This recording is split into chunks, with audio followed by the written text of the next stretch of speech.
Thank you very much for the opportunity to speak here. And again, I'd like to apologize for my technical problems here. But gratefully, we are here and we can jump into our topic. We were going to cover open source software, legal view, and I'm glad that I'll be able to speak on behalf of our law firm, SPATE Legal. We are based in Bratislava, and as you may be aware, it's in Slovakia, next to Ukraine. And we are focusing on M&A, IP, and also labor law and corporate and business law as such. And I will just briefly introduce myself. I'm an M&A and IP expert, also the founding partner of our law firm. As of as to my experience, I have over 10 years in elite consulting. I was working for so-called Magic Circle law firm, also EY, which is one of the big four companies, and then led transaction section or transaction department of one of the largest Slovak law firms. So my background comprehends various local or global projects, including M&A transactions, IP transactions, then some due diligences, and also corporate and labor law projects. So as today our agenda covers open source software and licenses.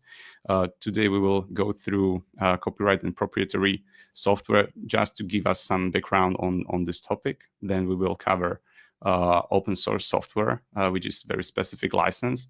Then go through some basic best practices, and then follow with case law that is quite relevant here. And might be very surprising, since someone may think about open source as free software that can be used for particularly any use case. But let us start at the beginning, and I would like to address firstly copyright and proprietary software. And as regards the copyright, this is the term that I believe everyone from us has already heard, and it's the right that the authors have in order to decide how the others may manage, or how they may use the works that the author creates. It may be literary work, it may be artistic work, it may be also some book, music, painting, or programs or databases. And it is important to say that the copyright protection doesn't start with the marking C mark in the circle, but it starts from the creation of the work. So the copyright is or starts to exist as of the tangible form of expression. So it needs to be recorded. The idea itself that is not covered by a copyright, but it needs to be recorded. It may be like a material, tangible form. It may be also digital, but it needs to be in a form that others may listen to, see, observe, and somehow feel that work. And as I mentioned, this copyright is established upon the creation of the work. Therefore, there is no need for special registration, which would be the case maybe for the patents. But the copyright, it starts as of the creation of the work. This is also implies from International Berne Convention. And copyright, the author is able to decide how he will handle the rights. And there are two main categories. First is moral rights attributed to the copyrights, and the second category is economic rights. Moral rights, this covers mostly the so-called personal part of the copyright, and in principle, it is the right of the author to claim authorship, and also the right of the author to protect his work from some bad use, and from the use that the others in a way that the others might harm the goodwill or good reputation of the author. So these are the moral rights, and on the other hand, there are economic rights, which are uh, more business or more financial. And we may say the author is the one that may decide or allow others to use the work, to use the game, to use the software, to reproduce it, to process it, or to record some kind of performance, and or adapt or create any derivative work. So it's upon author, who is the original holder of the copyright, how he will allow others to use the work. And this is, in principle, the way how he draws this framework. This brings us to term license. So this is the license is how the author is enabling others the terms under which they can use his work. So this is like very brief intro to copyright. Also brief intro to proprietary software. We all are well aware of the proprietary software. You would like to sell the game. You would like to purchase some program. You are the end user and want to use it. So this copyright holder will sell you the license to use it. But in general, they would not give you the source code. They would give you some limitations how you can use it. In general, you might not be able to create derivative work. And on the other hand, as a user or as a business partner, you need operating solutions. Therefore, the copyright holder gives you the warranties that the software will perform as it should. So basically, this is brief intro to the proprietary software, but this two slides served only to give us like launching stage for our main topic, which is open source software. As you may already heard, there are various licenses, and open source software is there's a common principle that applies to all of them, and it reads as anyone can amend, see the source code, amend it. Anyone can distribute the original code or can use it and create derived works and distribute them afterwards. And authors, however, does not provide any warranty to the software and its operational features. So it's very crucial to understand that this is a leitmotif of this open source software. Also, these licenses may have various terms. In general, almost all of them requires the user of the software, if you are using this source code and want to implement it in your project, you are required to mention or to attribute the authors that you use that software. And we will discuss this later on as well. And what is also important to think about, if I'm going to use this software for the proprietary final product that I want to sell, I want to distribute for money, and think about if my respective parts that I'm using allows me to do so. And therefore, if I use so-called permissive open source licenses, or do I have any parts that are copyleft that are more strict open source licenses? So this is something that I need to think about. And also the other thing, if I'm using various components, it is important to think about if these licenses are compatible in between. We will discuss this also later on, but just to give you an idea, different licenses may require different terms of use, which may be one against the other. And if I use both licenses that are contradictory, then I will end up infringing one or the other one of the licenses. So let us start with the permissive licenses. As I mentioned, these are less restrictive. They allow free use for either non-commercial or commercial use, and they give freedom for the project to decide whether they want to pursue the open source nature of the project, or they want to take those parts and implement in the proprietary software. Therefore, the proprietary licensing is subsequently allowed.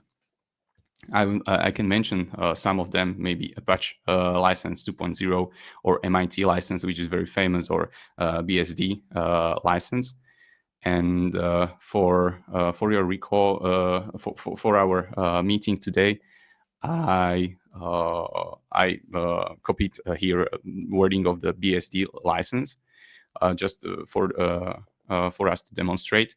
And it is important that if I'm redistributing this software in the form of a source code, I should retain this copy notice and a list of all those conditions in that source code. If I'm distributing it in binary form, I should attribute and use this wording, this license, in proper place of the project documentation, and also maybe in some user interface with some special tabs.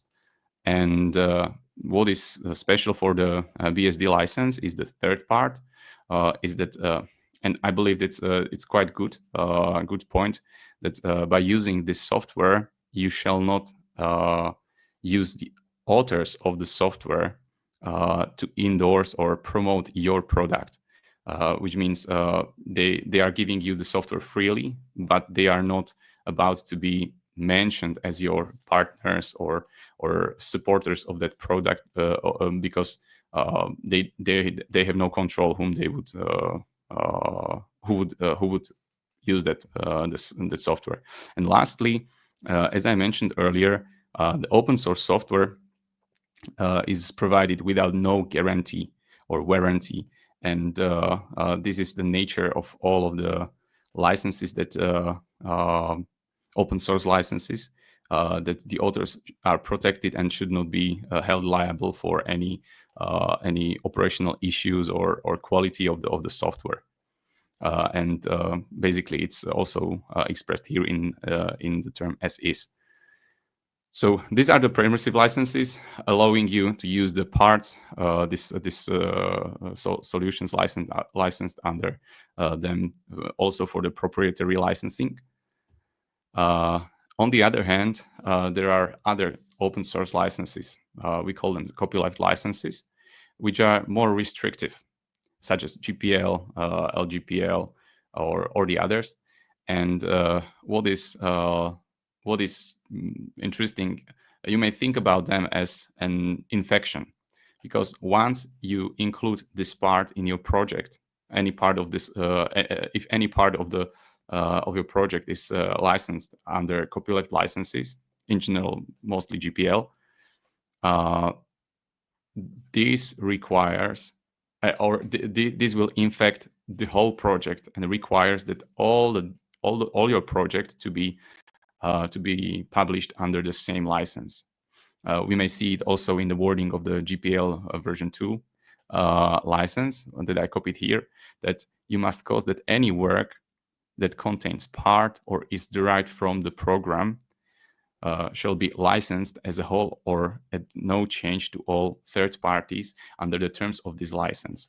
Therefore, it requires that derivative work will carry on this open source nature, and moreover, it will carry on the same licensing terms. This is important to think about when using respective parts in your projects. Okay, and also it is important to think that if you're using various licenses, you need to think about them if they are compatible in between. I will mention at this stage maybe GPL, which is one of the most relevant licenses. Based on my knowledge, more than 60% of all open source software, I may be wrong, but this is the information that I have, is licensed under GPL license. Therefore, it's quite a major license used. And Free Software Federation, who is the author of these GPL licenses, contain in its website a list of respective licenses, standard licenses, and they are stating whether they are compatible or not with the GPL. So it's interesting to look at them. And also, I would advise, if using various components licensed under various licenses, to check whether they are compatible in between. When using term open source, we may think about, well, okay, this is the free software, and basically any software that is free should be open source. Actually, no. And we can go through several terms that are used and gives us the impression of maybe this might be as open source software, but actually it is not. First of all, I would like to mention the public domain. This is work that is published with no restriction, and author wish to abandon the economic rights and doesn't wish to limit the use of the work. What is the tricky part with this? It is accepted in some jurisdiction, including USA, but not all of the jurisdictions accept this concept, and this could potentially lead to a problem with the author if the author would seek copyright infringement claims in those jurisdictions that does not recognize the public domain license or concept. He might be successful. I mean, it's rather very improbable situation, but still, from the legal point of view, strictly legally, there might be some legal issues on this topic. So just to let you know, as regards the second term, freeware, it's proprietary licensed software. So again, it's like a commercial software, but it's not distributed or it's freely distributed at no cost. Therefore, there are strict restrictions of the use of the code. There are or the program. There are restrictions on the creation of derivative works, and in general, they would not allow you to see the source code. So this is the freeware. I will mention also JSON license. This is often believed to be one of the open source licenses, but there are some opinions in the community that since it contains a restriction that software licensed under this JSON license shall not be used for evil, but shall be used only for good. This is viewed by some part of the community that it's not open source license. It doesn't provide the freedom. It's rather ambiguous wording. I believe that the intention of the author of this license was good, but the ambiguous wording might cause some troubles when in case someone would twist this license and claim that, okay, the way you are using it is evil, that there is no one to precisely specify what is exactly the evil. So it's rather uncertain then. And I will mention also other open source licenses, modified licenses. You can use the standard license and then modify the wording. And you can do it. I mean, you are the author, and you can set the terms of the use of your work. And how do you like? Whatever you want. You can use the terms that you like, but I would suggest sticking to the standard licenses, just in order to your project then will be more understandable for others, and they would not need any further lawyers or time spending for reviewing if this license that you have amended will cause some troubles for us if we use your software. So if licensing, I would suggest keeping the standard wordings of the open source licenses. And also, if we want to stay open source, I suggest not to include too many restrictions, or to refrain from bringing another restrictions other than those that are in place in respective licenses. And at the end of the day, I will also mention Creative Commons. It's also sort of free licensing, but this is not usually used for software, but more for the artistic works, music, some design, or so. So just to let you know. Okay. I will also mention dual licensing. As you have as you as the author have the right to decide how you're going to release your work.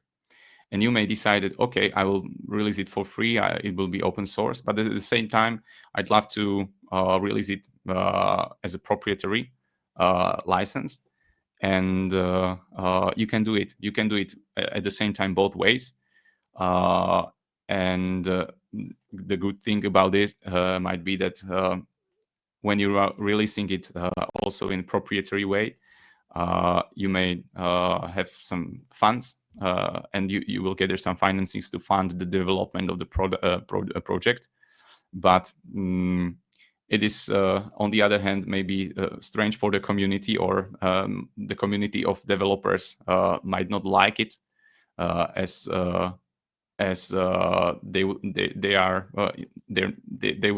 would be willing to support your open source effort, but since you are opening also the proprietary way, they might not be very encouraged to contribute, and also they may feel that you are putting yourself in better position, because you are the one that you are deciding about open source nature, and then taking economic advantages. So just to let you know about a possibility of dual licensing, and let us move forward with the best practices. And as I mentioned, it is important to think about the compatibility. If you're using GPL software, GPL parts, you definitely, I would suggest you to check if the other licenses that you're using, or the products with other licenses, their licenses are compatible with the GPL. I will mention some general rules. Permissible licenses, such as I mentioned, MIT, BSD, or Apache, they are in general compatible with GPL. Furthermore, GPL has various versions of the license. There is GPL 1, 2, and 3. And in general, the newer may be used, even though the part was licensed under the former GPL license. But it's important to think about if the author of the work that I'm going to use did not change the wording of the GPL, because if it contains the bolded part, then I'm fine with replacing it with a newer, because now general wording of the GPL license says that you can redistribute or modify the software under GPL license, either version current, first, second, third, or any later version. So this is important to think about. And then if I have various GPL licenses, and all of them are contain this wording any later, then I will use the most recent one. So now it's GPL 3. Proper attribution. This is also very crucial for you to understand. You should include a list of your open source used in your program or in your project, and upload them to the file root or some README files. Or if you're redistributing the source code, you will mention them at the header of the source code. Or if you have interface, you can add there a section like open source attribution or credentials or legal notice, and list all the used open source. This is crucial, and I would slightly just give you some examples. This is from iOS legal notice section. So Apple used also some permissible open source licenses for their iOS. And what I really like is Google Chrome, because it's very clean. You have the names of the softwares used, and you can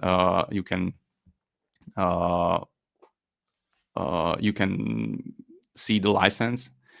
You can and you can actually see who is the author and the terms of the license. So this is very, very good examples of doing the things right. I would also mention the copyright infringements. Even though we are speaking about free software, which is for free, you may freely use it, still there are terms to be followed. And even in case of open source software licenses, if you breach them, it's infringement of copyrights.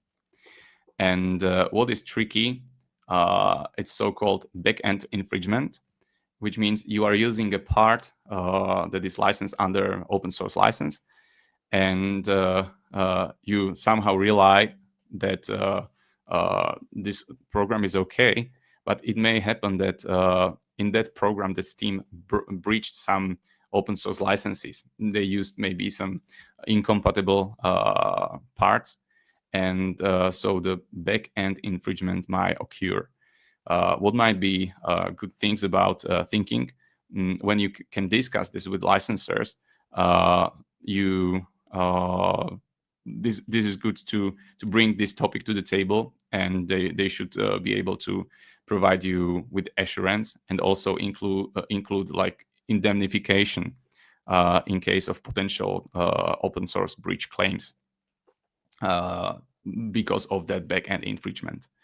And from the other side, if you're a licensor, you may keep detailed track record of all software that you used and respective licenses.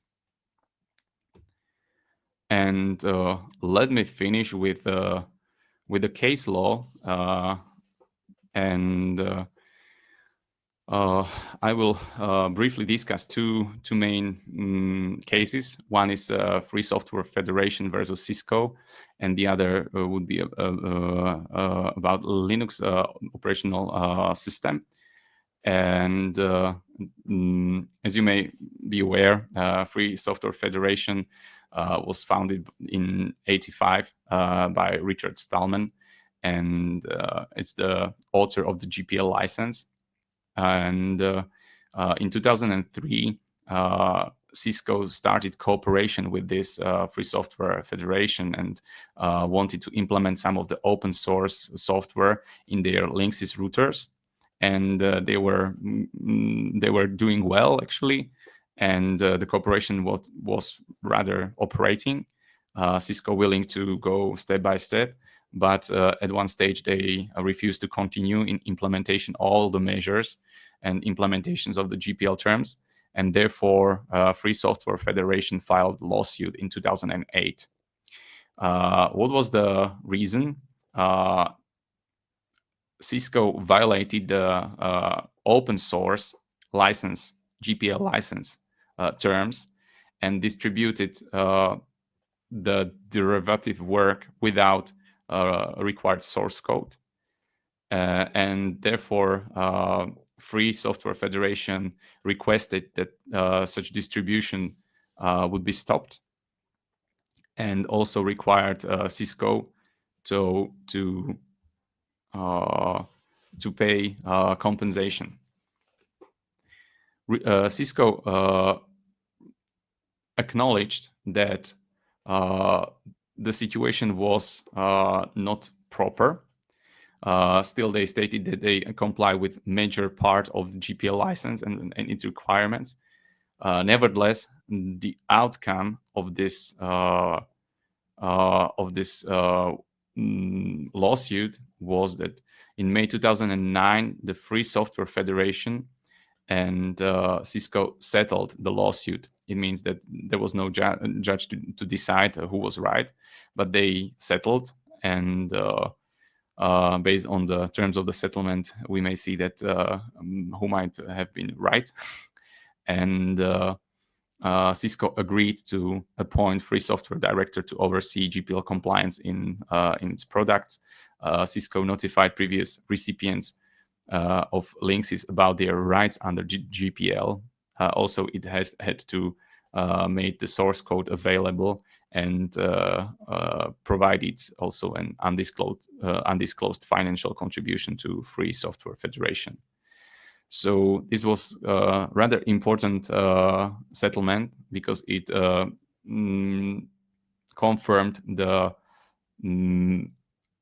the serious grounds for of the licenses, even though they are open source licenses. But still, even the major players need to comply with them. And I will move on also to the other case, and it is s.r.o versus Linux. This group was a software company that alleged that Linux contained unauthorized Unix code, and therefore in 2003 it initiated various proceedings and lawsuits against various players, including IBM or Novell or others. And in these proceedings, they claimed that Linux contained Unix code that was inappropriately used, and it breached the copyrights that s.r.o claimed to have. So the major part is that IBM contributed Unix code to Linux, which was against the s.r.o's IP rights, and also it demanded some license fees from Linux users, and this was a rather lengthy procedure. And we can see on the following slide that it ended in 2021, actually, quite recently. And the main arguments from the other side were that IBM denied the allegations that Linux was independently developed and did not contain the proprietary code of s.r.o. novel counter that SEO claims that SEO did not own the Unix copyrights or copyrights to Unix, and Linux community claimed that SEO doesn't have legal basis for the lawsuit. In 2007, federal court confirmed that SEO does not own the copyrights for Unix. In 2010, this was upheld, this conclusion.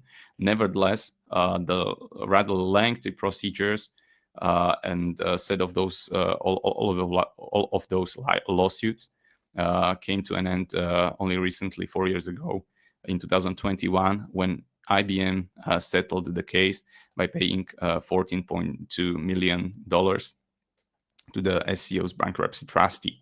So, but still, this was quite extensive lawsuit, and the reason why I selected this is that it deals with open source software. Linux, we know that that is open source software developed by various stakeholders, and still it was a topic for very long litigation, ending with quite material settlement.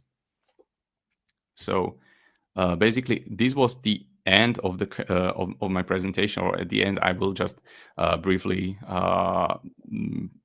come up with some ideas why Slovakia might be interesting for you to consider if you are planning to expand your business in Europe. It's a growing gaming industry. We have 69 gaming companies, and their aggregate turnover is about 70 million euros. Also, our jurisdiction is rather cost-effective, I'd say, as regard the bookkeeping or rent or legal services or even the wages. It's much cheaper than further west. As regards the industry, we have the operational Slovak Game Developers Association that that supports game developers and gives some networking opportunities. And also from the geographical point, Slovakia is quite a good choice because of the proximity to Ukraine, easy access to major markets such as Germany, France, or UK, and Bratislava as such. It is very, very close to Vienna, and you can make use of airport in Bratislava.